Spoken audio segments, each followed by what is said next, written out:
Dhaka college শাখার সাবেক ভারপ্রাপ্ত সভাপতি মোহাম্মদ রাশেদ।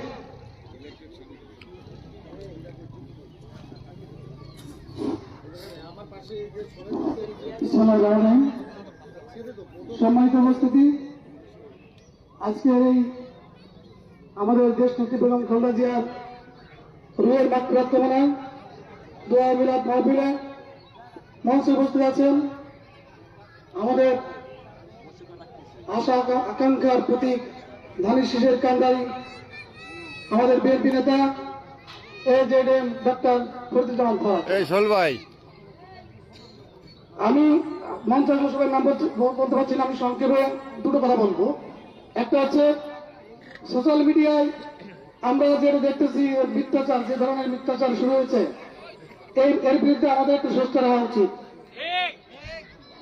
যে ধরনের গুজব, আপনারা দীর্ঘ 17 বছর আওয়ামী লীগের সাথে মিশে এই যে গুপ্ত জামাত যেভাবে মিশে ছিল, আপনারা কি মনে করেন যে আমাদের ভিতরে গুপ্ত শিবির নাই, জামাত নাই?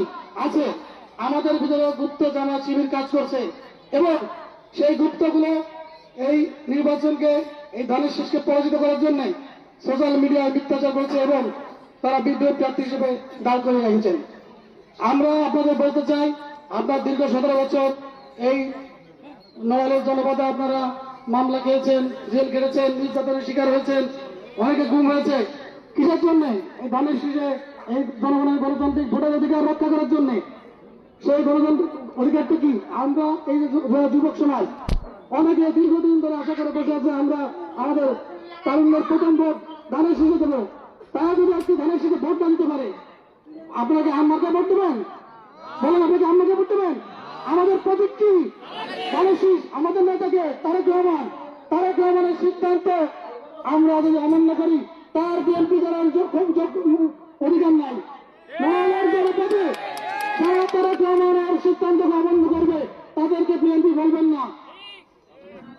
আমি একদম সংযোগ করবো আমাদের ম্যাডামের সাথে আমাদের দীর্ঘদিনের স্মৃতি।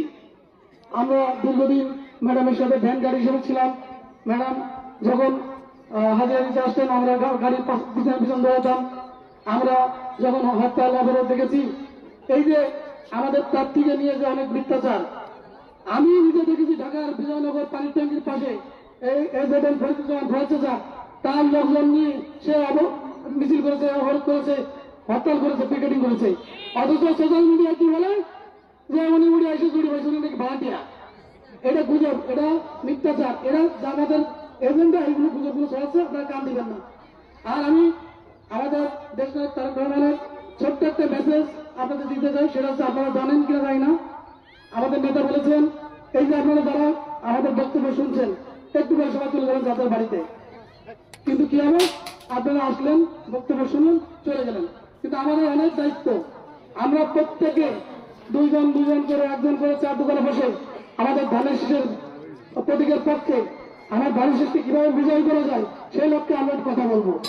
আমরা আমাদের বাড়ির আমার স্ত্রীদের